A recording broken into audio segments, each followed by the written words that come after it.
आए कि जिन्नात में ज्यादा ताकत है या अल्लाह के वली में?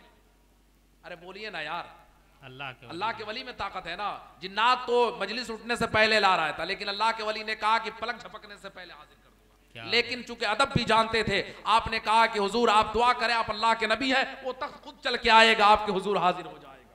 इसलिए मशाइख इज़ाम के इख्तियार से और उनके तसर्रुफात से इनकार ना कीजिएगा। करामत औलिया हक है, इस पर हमारे उलमाए कायद ने बहुत कलाम किया है और इसको कुरान और सुन्नत से प्रूफ किया है, साबित किया है। और दुआ करें कि अहलुल्लाह की सोहबत नसीब हो। आला हजरत ने कहा ना कि तेरे गुलामों का नक्शे कदम है राहे खुदा, वो क्या बहक सके जो ये सुराग लेके चले। इसमें ये सब वो राज की बातें हैं जो बहुत मुर्शिद की सोहबत में रहने के बाद और मशाइख की जूतियां सीधी करने के बाद, उनकी बारगाह में बरसों मुद्दतों हाथ बांधे खड़े रहने के बाद कहीं ये सब राज खुलते हैं। ऊपर से हम समझेंगे, वक्ती तौर पे हम समझेंगे तो बहुत कुछ बात नहीं समझ में आएगी और सिर्फ एतराज ही नजर आएगा कि ये क्यों हो रहा है, ऐसा क्यों हो रहा है, ये चीज़ें कहाँ लिखी हैं, ये कहाँ से साबित है। ये सब साबित है, लेकिन उसको समझने के लिए अल्लाह की तौफीक चाहिए। हम दलील तो दे सकते हैं, लेकिन हिदायत किसी को नहीं दे सकते। आप किसी भी मसले पर जो मशाइख़-ए-ज़ाम के यहाँ जो सिलसिले काम कर रहे हैं, जो मशाइख़ तरीक़त अपनी खानकाहों से फैज़ बहा रहे हैं, उनमें किसी भी अमल, किसी भी तरीक़े पर आप पूछेंगे तो कुरान और हदीस से दलील पेश कर देना ये तो हमारा काम है। लेकिन कोई नहीं मानता है तो उसको हिदायत हम नहीं दे सकते। हिदायत मेरे रब के ज़िम्मे करम पर है। आप अपना अक़ीदा मजबूत रखें, मशाइख़-ए-ज़ाम की सोहबत में बैठें, इनसे फैज़ हासिल करें।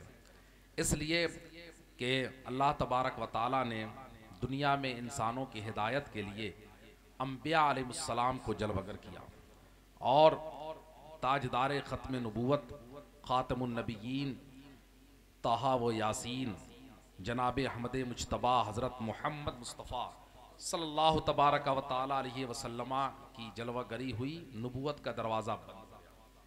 अब कोई नबी दुनिया में नहीं आने वाला है, नया नबी हज़रत ईसा अलैहिस्सलाम की जलवागरी होगी, चूँकि एक हिकमत के तहत। और वो क्या पस मंज़र है क़यामत के करीब, ये आप कहीं से सुने होंगे, उलमा की सोहबत में आप रहते हैं। सरकार आखिरी नबी बन के जलवगर हो गए, अब हुजूर के बाद नबूवत का दरवाज़ा बंद हो गया। लेकिन जो कार रिसालत है, अंबिया का जो काम है, वो उलमा ए रब्बानियीन और मशाइख़-ए-ज़ाम के ज़िम्मे ठहरा कि ये क़यामत तक ये सिलसिला जारी रहेगा। उसी सिलसिले की कड़ी बनकर जो फैज़ान हमें खुलफ़ाए राशिदीन से, सहाबा से, अहले बैत से, ताबईन से, अइम्मा मुज्तहिदीन से जब आगे चला तो ये सारे फ़यूज़ के जो दरिया जारी थे, ये चार बड़ी बड़ी नहरों में आके जम हो गए। वो क्या है? कादरिया, चिश्तिया, सुहरवर्दिया, नक्शबंदिया। अब जो भी फैज़ का दरिया बहेगा और दुनिया में जिसे भी तज़किए नफ्स करना होगा, वो इन्हीं दरियाओं के पास या तो कादरी होगा, या चिश्ती होगा, या नक्शबंदी होगा, या सुहरवर्दी। वो इन्हीं बारगाहों में जाएगा और फैज़ हासिल करेगा। फैज़ हासिल करने का क्या तरीक़ा होना चाहिए, कैसे फैज़ मिलता है, हमें वो बात अभी भी याद आती है। कायदे सुन्नत अल्लामा अरशदुल क़ादरी अक्सर लिखा करते थे कि तेरे मैं कदे में क्या कमी, जो कमी है ज़ौक़े तलब में है। तेरे मैं कदे में क्या कमी, जो कमी है ज़ौक़े तलब में है। जो हूँ आज पीने वाले वही बादा वही जाम। वाह, आज भी फैज़ का दरिया वो जारी है, लेकिन हमारा लेने का, उससे फैज़ हासिल करने का अंदाज बदल गया। इसलिए ये खानकाहों पर और खानकाही मरासिम पर और मशाइख के तरीक़े पर सवाल खड़ा हो रहा है दुनिया में कि ये कहाँ लिखा हुआ है। ये सब कुछ लिखा हुआ है और ये दलीलों से साबित है। उसमें से कुछ चीज़ों को इंशाअल्लाह मैं अर्ज़ करूँगा, थोड़ी तमहीदन मैं अर्ज़ कर रहा हूँ कि ये जितने फ़यूज़ व बरक़ात के दरिया जारी थे, वो चार समंदरों में 4 नहरों में आके जम हो गए। अब कोई भी होगा तो उसे फैज़ मिलेगा, कादरी फैज़ मिलेगा या चिश्ती फैज़ मिलेगा या नक्शबंदी फैज़ मिलेगा या सोहरवर्दी फैज़ मिलेगा, वो यहाँ से हासिल करना होगा। हजरत दाता अली हिजवेरी गंज बख्श लाहौरी, नाम सुना है आपने दाता साहब का, जिनका मज़ार मुक़द्दस लाहौर में है। जब ख्वाजा साहब हिंदुस्तान के लिए तशरीफ ला रहे थे तो बड़े पीर साहब ने फरमाया था कि हिंदुस्तान जा रहे हो, एक अल्लाह का वली लेटा है, उसकी बारगाह में हाजिरी देकर आगे बढ़ना। किसके ताल्लुक से? हजरत दाता अली हिजवेरी गंज बख्श लाहौरी, लाहौर में लेटे हैं, जिनकी किताब है खानकाही निज़ाम पे, तसव्वुफ पे बड़ी मारकतुल आला किताब है, कश्फुल महजूब। दाता साहब सरकार बड़े पीर साहब से भी पहले के बुजुर्ग हैं। एक रिवायत मुझे मिली कि बड़े पीर साहब फरमाते थे कि अगर मैं दाता साहब के ज़माने में होता तो मैं उनसे मुरीद हो जाता। कश्फुल महजूब बड़ी मारकतुल आला आपकी किताब है, उसमें आपने लिखा है कि सहाबा ताबईन के बाद अइम्मा मुज्तहिदीन के ज़माने में और उससे करीब करीब ज़माने में 10 सिलसिले काम कर रहे हैं। हज़रत जुनैद बगदादी की खानका काम कर रही है, हज़रत बायज़िद बुस्तामी है, अबुल हसन खिरकानी है, ख्वाजा हसन बसरी हैं, हबीब अजमी है, यानी तकरीबन 10 सिलसिले काम कर रहे हैं। लेकिन ये सारे सिलसिले आहिस्ता आहिस्ता आकर इन्हीं चारों में जम हो गए। अब जो भी फैजान ऊपर से आएगा वो इन्हीं मशाइख के जरिए दुनिया में हो जाएगा। अब जिसको भी फैजान लेना है वो इन्हीं मशाइख तरीक़त के यहाँ जाना होगा उसे। इस वक्त सरे दस्त मुझे जो अर्ज करना है वो मशाइख नक्शबंद के बारे में, मशाइख नक्शबंदिया मुजद्दिदिया। चूंकि सिलसिले तो ऊपर से चले कादरी, चिश्ती, नक्शबंदी, सोहरवर्दी, लेकिन नीचे आने के बाद कुछ और नामों का भी इजाफा हो जाता है। जैसे कादरिया फैजान जब चला तो नीचे आके उसमें बरकातिया भी शामिल हुआ, उसमें रजविया भी शामिल हुआ, उसमें इस्माइलिया भी शामिल हुआ। इस तरह कुछ फैजान जब नीचे आता है तो उसमें कुछ और नाम ऐड हो जाते हैं। ऐसे ही नक्शबंदिया फैजान जो ऊपर से चला है ये हजरत सैयदना अबू बकर सिद्दीक से चला, लेकिन नीचे जब आया है जो हिंदुस्तान के लिए मैं अर्ज करूं, अपने मुल्क के लिए, इसमें जो जम हो गया उसको अब यूं कहेंगे नक्शबंदिया मुजद्दिदिया, यानी कि इसमें जम हो गया, यानी हजरत मुजद्दिदे पाक शेख अहमद सरहिंदी फारूकी रजी अल्लाह ताला अन्हु, इन्होंने मशाइख नक्शबंद का फैजान हासिल करके दुनिया में फैज का वो दरिया बहाया कि अब सिलसिले नक्शबंदिया आपकी तरफ मंसूब हो गया। अब हिंदुस्तान में जब भी नाम लिया जाएगा तो कहा जाएगा नक्शबंदिया और मुजद्दिदिया, यानी साथ में इजाफा किया जाएगा, ये मिलाया जाएगा। हजरत मुजद्दिदे पाक का ये फैजान। और मैं आपको अर्ज करूं कि असल में जैसे रिस्क बटा होता है ना, थोड़ी सी बात गहरी होगी लेकिन समझने की कोशिश करेंगे, मेरा मिजाज भी बोलने का यही है। रिस्क जैसे बटा होता है ना, किसको कहां से रिस्क मिलेगा, वो कहां मेहनत करेगा तो मजदूरी कहां से मिलेगी ना, ऐसे ही फैजान भी सिलसिलों का ये लौहे महफूज में तकसीम है, किसको कहां से फैजान मिलेगा। एक बुजुर्ग से किसी ने पूछा कि हुजूर ये क्या बात है कि वो फलां साहब वहां से मुरीद हुए, फलां साहब वहां से मुरीद हुए, ऐसा क्यों होता है? तो उस बुजुर्ग ने अपने मुरीद को जवाब दिया कि जैसे रिस्क बटा होता है वैसे ही फैज भी एक रिस्क है, ये भी मकसूम है कि किसको कहां से फैज मिलेगा वो वहीं जाएगा और वहीं से वो फैज हासिल करेगा। बहुत बड़ी बात। हजरत मुजद्दिदे पाक सिलसिले कादरिया और चिश्तिया का फैजान आप पर जारी था। आप देखें तो आपका आबाई जो सिलसिला है वो मशाइख चिश्त से फैजान आपका चला आ रहा था, कादरिया भी फैजान था, लेकिन हजरत ख्वाजा बाकी बिल्लाह नक्शबंदी हिंदुस्तान में मैं यूं कह लूं कि ख्वाजा बाकी बिल्लाह की जो जलवागरी हुई है वो हजरत मौलाए नक्शबंद का फैजान लेकर मुजद्दिद अल-फसानी को देने आए थे कि ले और लेकर दुनिया में इसको तकसीम करो। वाह सुभान अल्लाह। आप पूरी तारीख पढ़कर देखें तो मैं यूं कहूं कि हजरत ख्वाजा बाकी बिल्लाह का विसाल तकरीबन 40 साल की उम्र में हो गया, लगभग करीब, लेकिन वो तशरीफ लाए, वो जलवागरी हुई क्यों? हजरत मुजद्दिदे पाक को मशाइख नक्शबंद का फैजान देने के लिए। और फैजान जब मिला मशाइख नक्शबंद का तो वो गैरत ईमानी और हमियत इस्लामी का वो जज्बा हुआ है। और अम्र बिल मारूफ व नही अनिल मुनकर की जो तफसीर आपने पेश किया है और अपने अमली नमूने से दुनिया को जो बताया है, वो आज भी दुनिया महवे हैरत है कि जिस अंदाज से अकबर के फितने का सामना आपने किया। उस वक्त बहुत उलमा थे, लेकिन कुछ तो खामोश होकर रुखसत पे अमल कर रहे थे और कुछ जेलों में कैद हो गए थे, कुछ अपने घरों में कैद हो गए थे कि कौन जाएगा उससे टकराने के लिए। लेकिन हजरत मुजद्दिद पाक ने अकबर के फितने को दफन कर दिया। आज कहीं भी अकबर का फितना नजर नहीं आ रहा है। और अपने निगाहे फैज तर्जमान से और अपने कलम की जोर से अम्र बिल मारूफ नहीं अनिल मुनकर, ये सबसे बड़ा फरीजा होता है एक आलिम रब्बानी का। जिस तरह अंजाम आपने दिया है, दुनिया उसकी मिसाल पेश करने से कासिर है। और फिर फैजान का जो चश्मा बहा है कि हजरत बड़े पीर साहब का खिरका भी अता हुआ कि ले जाओ, ले जाकर हजरत शेख अहमद सरहंदी को पहना दो, इसलिए कि मेरा सिलसिले का फैज भी जो जारी होगा वो शेख अहमद सरहंदी के जरिए जारी होगा। जिंदाबाद। यानी कादरिया फैजान भी आया, नक्शबंदिया फैजान भी आया, चिश्तिया फैजान तो था ही पहले से। हम कह लें कि सारे सिलसिलों का फैजान जो नजर आता है वो शेख मुजद्दिद की सूरत में हमें हिंदुस्तान में नजर आ रहा है। सुभान ये अल्लाह। तारीखें वो हैं जो आप पढ़ेंगे कि किस एतबार से आपने उस दौरे हुकूमत में काम किया। और सुन ले, एक और रूट पे आपने काम किया। खानकाहियों के यहाँ भी कुछ निजाम खराब हो चुके थे, है ना। खानकाहियों के अभी चूंकि नक्शबंदियों के यहाँ एक बहुत अहम मामला है, उसको नोट कर ले आप, बहुत अहम मामला है।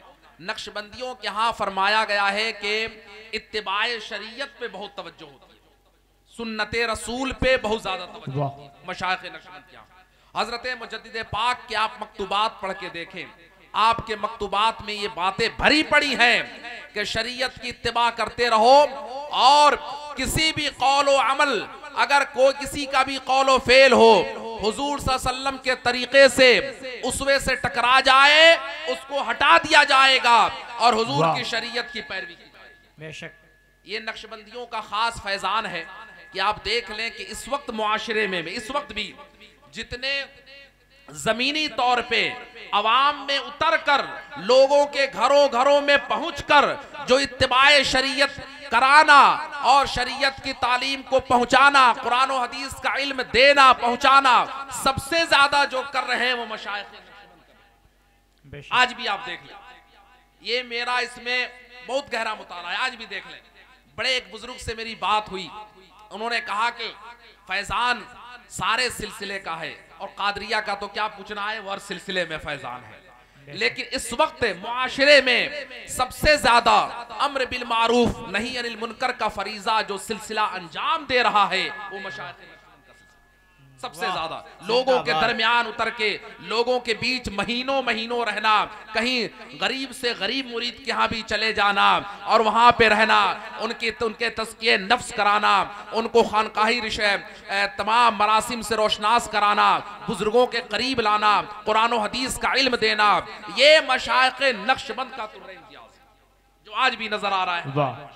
और अल्हम्दुलिल्लाह वही फैजान सरैया शरीफ से जारी है, वही फैजान संडीला से जारी है, वही फैजान सरहंद से जारी है जो मशाइख नक्शबंद का फैजान चला।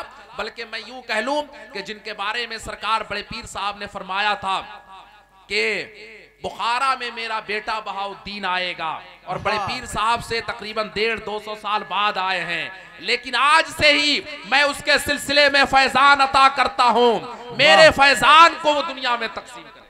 वाह, का अमली नमूना भी हमें नजर आता है इस ये मशाइख नक्शबंद की सूरत में। आप देखें कि कैसे अकाबिरीन गुजरे हैं। मैं देख रहा था मशाइख नक्शबंद की, हजरत बायजीद बुस्तामी, जानते हैं बायजीद बुस्तामी? अरे हजरत बायजीद बुस्तामी का नाम सुना होगा ना आपने, किस दर्जे के वली हैं जिनके बारे में फरमाया गया, मशाइख सूफिया ने फरमाया कि फरिश्तों में जैसे हजरत जिब्रील हैं वैसे औलिया में हजरत बायजीद है। वाह, मशाइख नक्शबंद के सरखैल कहने।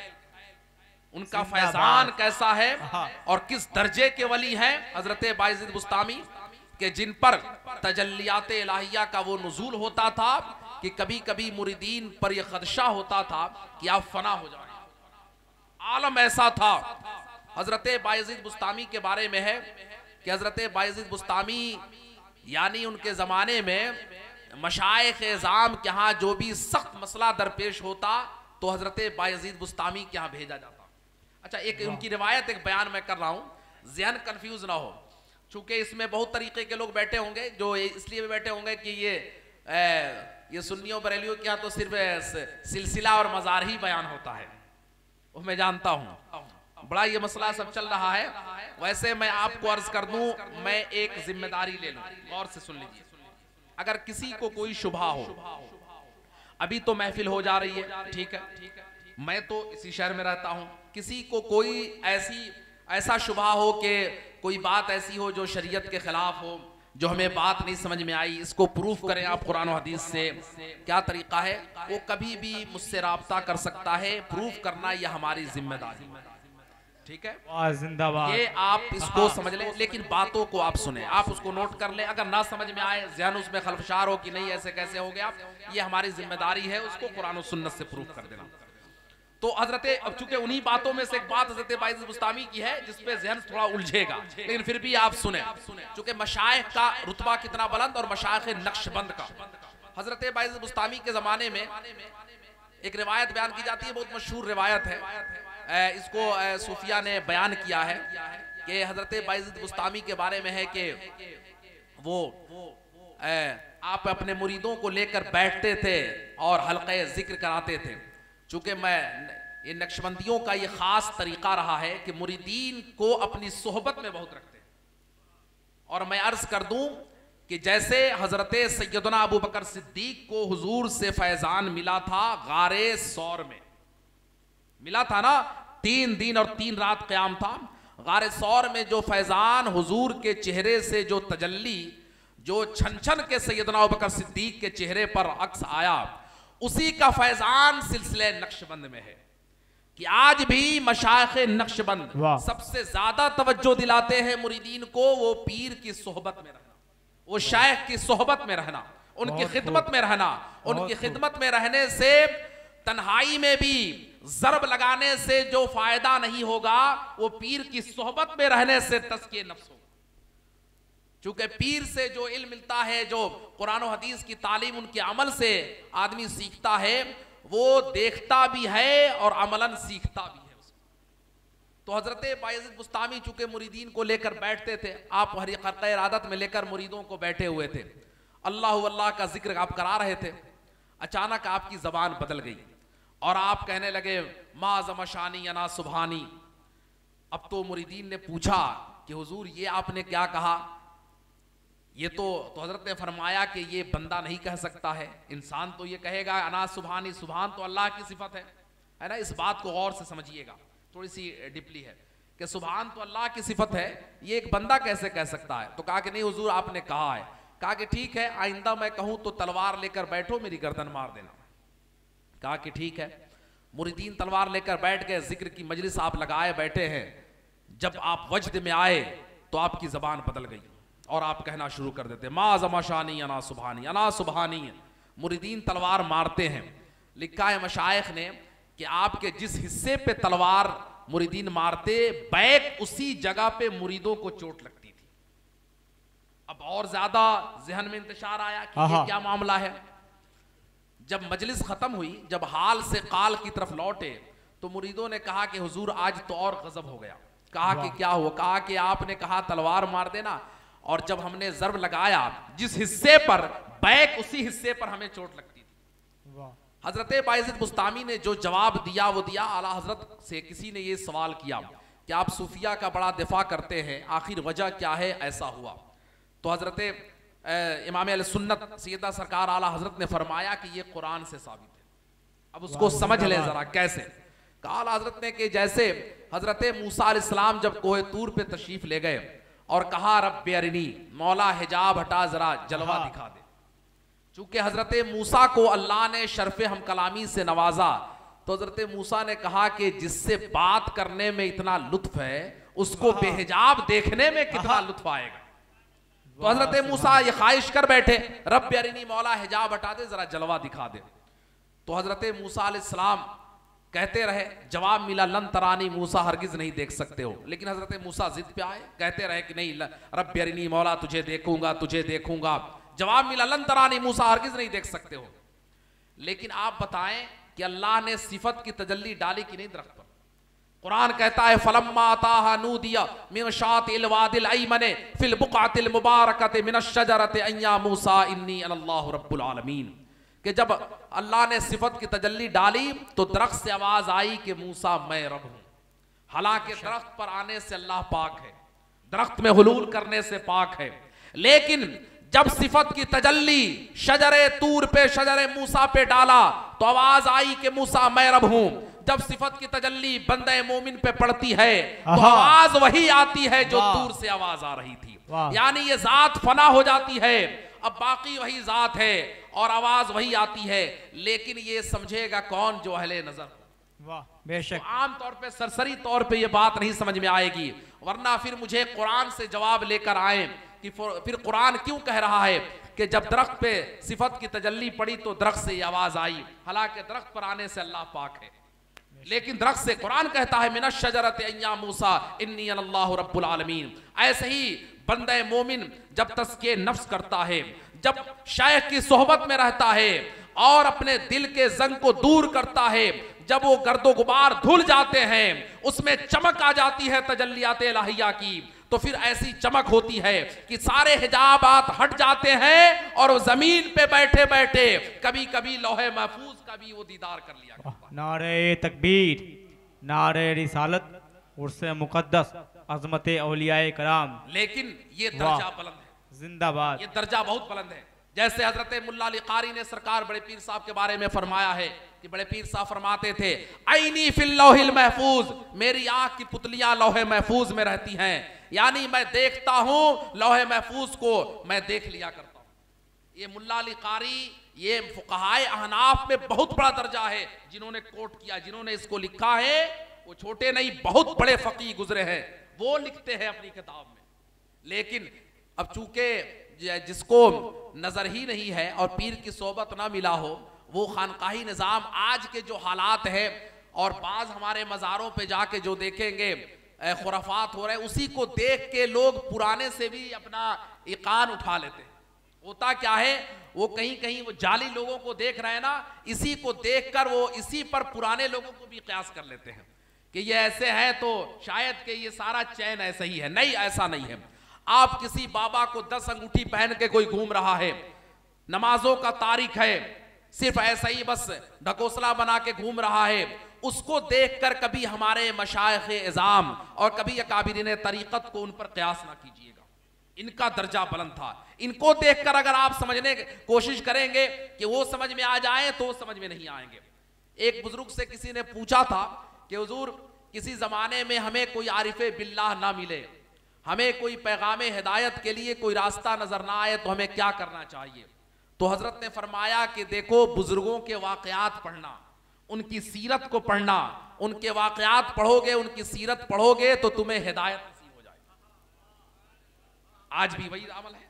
अब किसी को देखकर बड़े का कयास करना चाहेंगे तो ये मुश्किल हो जाएगा, वो फिर हक वाज़े नहीं हो पाएगा आपके सामने। हमारे वो मशाइख इज़ाम जिन्होंने अम्र बिल मारूफ नहीं अनिल मुनकर का फरीजा अंजाम दिया, आप उनको देखें, उनके बारे में गौर करें। किताबें भरी पड़ी हैं। हजरत मुजद्दिद पाक ने जिस अंदाज से, चाहे खानकाही निज़ाम हो या फिर हुकूमत का निज़ाम हो, हर मामले में जिस अंदाज से आपने तरबियत किया और आपसे इतना मुतासिर हुआ कि खुद आपके साहबजादे हजरत ख्वाजा मासूम से हजरत औरंगजेब आलमगीर मुरीद हो गए। इतने हालांकि देख ले, आपको जहांगीर कैद करा रहा है और जहांगीर कैद करा रहा है और उसी की नस्ल में हजरत औरंगजेब आलमगीर आपके बेटे से मुरीद हो रहे हैं, मुजद्दिद पाक से। क्यों ऐसा? इसलिए कि जहां ये होते हैं वो अल्लाह के जलवों में होते हैं। मैं आपको अर्ज करूं, वो ग्वालियर के जेल का वाकया, जब मुजद्दिद पाक को बंद किया जहांगीर अपने बाप का बदला जब आपसे ले रहा था, ग्वालियर के जेल में आपको बंद कर दिया। बंद किया तो उसकी हुकूमत में जवाल आना शुरू हो गया। ख्वाब में उस सरकार की ज़ियारत हुई, देखा कि हुजूर नाराज हैं। अर्ज करता है कि हुजूर हमारी हुकूमत पे जवाल है, तवज्जो फरमाए, सरकार करम फरमाए। देखता है कि हुजूर नाराज हैं, फरमाते हैं तेरी हुकूमत पे खतरा है और मेरे बेटे को ग्वालियर के जेल में तुमने बंद रखा है। अब जब जहांगीर उठता है तो फरमान जारी करता है कि बाइज्जत हजरत मुजद्दिद पाक को लाया जाए। जब ये खत पहुंचा है मुजद्दिद साहब के पास तो आपने फरमाया कि मैं तन्हा नहीं जाऊंगा, मेरे साथ 40 लोग जेल से बाहर निकलेंगे। जहांगीर खुद ग्वालियर हाजिर हुआ, कहा कि हुजूर ऐसे कैसे हो सकता है, इन 40 की लिस्ट जो आपने दी है ये बड़े बड़े जुर्म में अंदर आए हुए हैं, ये बड़े बड़े मुजरिम हैं, ये कैसे बाहर जाएंगे। हजरत ने फरमाया कि ये तेरे सलाखों के पीछे आए थे, ये बड़े मुजरिम थे, लेकिन मेरी सोहबत में, मेरी तजल्लियात से अल्लाह ने सबको तौबा की तौफीक दी है और कुतुबुल इरशाद दिया है। नारे तकबीर, नारे रिसालत, अख्तियार औलिया कराम, नारे तकबीर, नारे रिसालत, वाह जिंदाबाद। इनको अब आज के दौर में देख लेंगे, वो कोई मोर का पंख बाबा लेके घूम रहा है और उसको देख के मुजद्दिद साहब को समझना चाहेंगे तो मुजद्दिद साहब नहीं समझ में आएंगे। आप देखेंगे कि ये ऐसे है तो मुजद्दिद साहब नहीं समझ में आएंगे। मुजद्दिद साहब के उस दौर के हालात को आप देखें, अकबर के कैसा दौर। आप पढ़ लें जो आपने लिखा है मकतूबात को, वो कमाल का है। आज भी तरीकत वालों के लिए हिदायत है मकतूबात, लेकिन हमारे यहाँ खानकाही निजाम पर भी जवाल आ गया, बहुत जवाल आ गया। मैंने अर्ज किया ना कि बिस नक्शबंदी बुजुर्ग हमें नजर आते हैं जो मुआशरे में, मार्केट में घूम घूम कर गरीबों के यहाँ मुरीद जैसे हो, जहां हो, जंगल में हो, वहां जा जाकर मशाइख नक्शबंद का फैजान लुटाते हैं। ये नक्शबंदियों का इम्तियाज है। ये मैं इतना मुतासिर हूं इससे, आप जिस भी इलाके में चले जाएं, सबसे ज्यादा जो मशाइख अवाम के दरमियान रहते हैं, हिंदुस्तान की बात मैं कर रहा हूं, वो नक्शबंदी बुजुर्ग। आप देख लें, चाहे सरिया शरीफ हो, संडीला शरीफ हो, या हजरत सूफी अहमद रजा साहब बनारस वाले हो, हजरत मुफ्ती अफाक साहब रहमतुल्लाह अलैह, यानी नक्शबंदी बुजुर्ग को देख लें। वो मुरीदीन के यहाँ जाना, मुरीदों को बुलाना, तस्किए नफ्स कराना और सिलसिले की तालीम करना और उन्हें एक रंग देना, ये मशाइख नक्शबंद का खास फैजान है। लेकिन फैजान लेने वाले भी हमारे दरमियान अब कमी रहे। अब तो ये भी हमने तजारत बना लिया कि पीर साहब आए तो मिल लिया, और नहीं तो फिर हमारे पास कहाँ वक्त है कि जाके मुलाकात करें। नहीं, मशाइख के यहाँ जाएं, उनकी बारगाह में हाजिरी दें।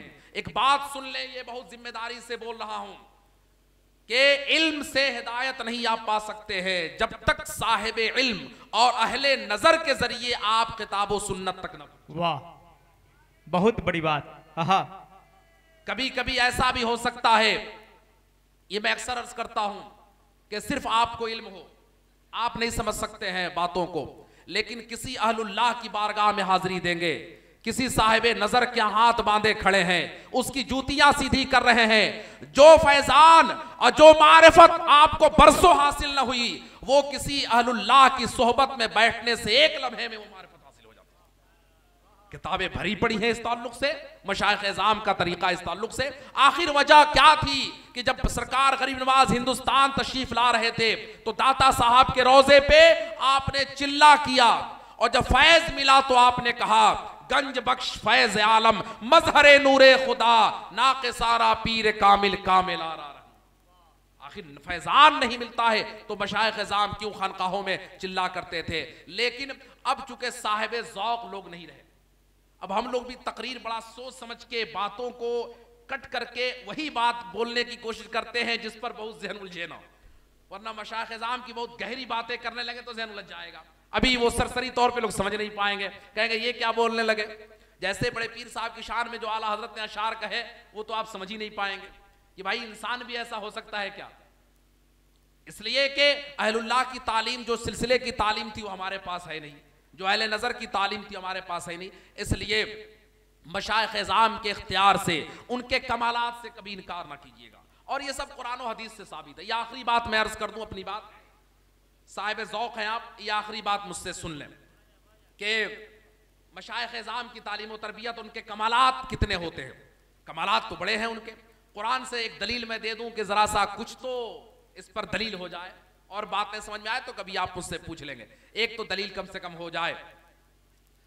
मशाइख इज़ाम और औलिया किराम के कमालात। बल्कि हदीस शरीफ में भी हुजूर ने फरमाया कि तुम देखोगे मुआशरे में कुछ उन बंदों को जिनके बाल उलझे हुए, जिनके बदन से स्मेल बू आ रही होगी, तुम दूर भागोगे, लेकिन अल्लाह के यहां उनका इतना बड़ा मर्तबा है कि वो किसी बात पे कसम उठा ले तो अल्लाह ताला उसे पूरा फरमा देता है। वो ऐसे होते हैं, लेकिन उनको पहचान करना बड़ा मुश्किल होता है।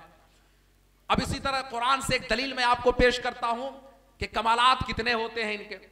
हजरत सुलेमान अलैहिस्सलाम का वाकया सुना है आपने। हजरत सुलेमान अलैहिस्सलाम को अल्लाह तबारक व तआला ने पूरे दुनिया पर हुकूमत दी थी। हवाओं पर भी आप जहां चाहते तख्त से आप बैठ जाते, हवा उड़ा कर ले चलती थी। बड़े तफसीली वाकया सूरतुन नम्ल में 19वें पारे में मज़कूर है। औलिया कराम के इख्तियार पे मैं जरा एक दलील देता हूं, जरा गौर से सुनिएगा। हजरत सुलेमान अलैहिस्सलाम की मजलिस में जिन्नात भी रहते थे, परिंदे भी रहते थे। हजरत सुलेमान की मजलिस लगी थी, आपने देखा कि हुदहुद परिंदा जो आपकी मजलिस में होता और आपके काफिले के साथ चलता था वो गायब है। हुदहुद परिंदा का काम यह था कि आपका जब काफिला निकलता तो वो पानी का लेयर मालूम करता कि यहाँ जमीन में सतह आब कितना नीचे है, पानी कहाँ है, वो आके बताता था। हजरत सुलेमान ने देखा कि हुदहुद परिंदा गायब है। आपने फरमाया कि वो कहाँ चला गया है। लवाज़िबन्नहु अज़ाबन शदीदा, मैं उसे सख्त सजा दूंगा या उसे कत्ल ज़बह कर दूंगा, और अगर अच्छी खबर लाएगा तो बच जाएगा। इतने में हुदहुद परिंदा भागता हुआ आया, कहा कि हुजूर मैं परवाज करते हुए मुल्क यमन में शहर सबा चला गया था। हजरत सुलेमान की मजलिस लगी थी फलस्तीन में, और मुल्क यमन कहाँ है गूगल मैप पे आप देख लेंगे। अब सुने इस बात को, ये कुरान शरीफ में है। कहा कि हुजूर मैं यमन गया था, वहां मैंने देखा कि एक खातून है बिल्कीस, वहां पर उनका तख्त इतना वजनी है, 40 गज चौड़ा है, 80 गज लंबा है, 7 दरवाज जंजीरों के अंदर बंद है, और बड़े कर्रोफर है, उनके प्रोटोकॉल के साथ वो रहती हैं। उनको वहां तो लोग सूरज की परस्तिश करते हैं। हजरत सुलेमान जलाल में आ गए। चूंकि नबी को जब खबर मिले कि अल्लाह की इबादत नहीं होती है तो नबी को जलाल आता है। चूंकि अंबिया के बेसत का मकसद यही होता है कि लोगों को अल्लाह के आगे झुका दे। अंबिया के आने का मकसद यही है। हजरत सुलेमान को जलाल आया, कहा कि अच्छा एक खत दिया आपने, और हुदूद को कहा कि ले जाओ उसके गोद में डाल देना बिल्कीस के, और दूर खड़े होकर देखना कि वो कहती क्या है, और फिर आके मुझे बताओ।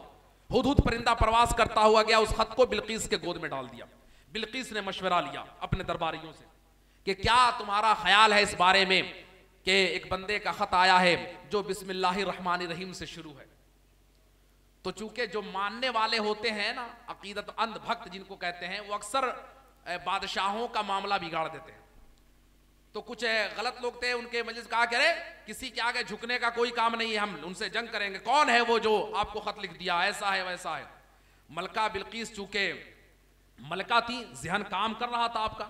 मलका ने कहा कि सुनो, इतनी जल्दी ना करो, पहले उन्हें जांच लो कि वो नबी है या कोई बादशाह है।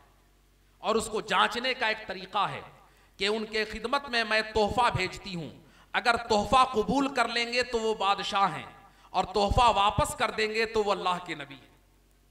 और अगर नबी होंगे तो फिर उनसे हमारी आजमाइश नहीं, हम उनसे मामला अपना नहीं कर सकते हैं, बल्कि हमें झुक जाना ही ये अच्छा होगा। अब हुदूद ने आके हजरत सुलेमान अलैहिस्सलाम को बताया। हजरत सुलेमान अलैहिस्सलाम ने अपने दरबारियों से पूछा कि कौन है जो उसके हाजिर होने से पहले उसके तख्त को हाजिर कर दे मेरी बारगाह में। अब कहां पे तख्त है, हजरत सुलेमान की मजलिस कहां लगी है। इतने में एक जिन्नात खड़ा हुआ, काल इफरीतुम मिनल जिन्नि अना आतीका बिही क़ब्ल अन तक़ूम मिन मक़ामिक। जिन ने कहा कि हुजूर आपकी मजलिस उठने से पहले पहले उसके तख्त को हाजिर कर दूंगा। अच्छा, मजलिस कब तक लगती थी? फरमाया है मुफस्सिरीन ने कि जवाल तक, चाश्त से जवाल 2-2.5 घंटे की मजलिस होती थी। 2-2.5 घंटे में इतना वजनी तख्त, इतने लंबे मुसाफत से लाके पेश कर देना, ये तो कमाल की बात है ना। ये तो कुरान बयान कर रहा है। अच्छा, जिन्नात ने कहा, और जिन्नात में ताकत है भी, और नई ताकत का अंदाजा हो तो कचौचा मुकद्दसा में जाकर देख लें, वो तो वहीं कमांड होता है। वरना और भी जिसको एतबार, मैं तो कहता हूं कि वो बिल्कुल कोई इनकार ही कर रहा हो तो उस पर जिन्नात चला ही जाए कि उसको समझ में आ जाए। कोई इनकार ही कर रहा हो कि जिन्नात में ताकत नहीं है तो मैंने उन लोगों को भी कचौचा मुकद्दसा में देखा ना, कि जो लोग मज़ारात के इनकार करते हैं, मजबूरी में पकड़ा तो वो भी पहुंचे। अब चूंकि इफरीत जिन ने कहा कि हुजूर मैं तख्त को लाऊंगा इतना जल्दी। हजरत सुलेमान ने कहा कि नहीं, इससे भी जल्दी चाहिए, चूंकि अल्लाह के नबी को मालूम है कि इससे भी जल्दी लाने पर अल्लाह ने बंदे को कुदरत अता फरमाया है। तब हजरत सुलेमान ने कहा, उसी मजलिस में एक अल्लाह के वली बैठे हुए थे, हजरत आसिफ बरखिया। आपने कहा, क़ाल अल्लज़ी इंदहु इल्मुम मिनल किताब अना आतीका बिही क़ब्ल अन यरतद्द इलैका तरफ़ुक। उसने कहा, जिसके पास किताब का इल्म था अल्लाह के वली ने, कि हुजूर पलक झपकने से पहले तख्त को हाजिर कर दूंगा।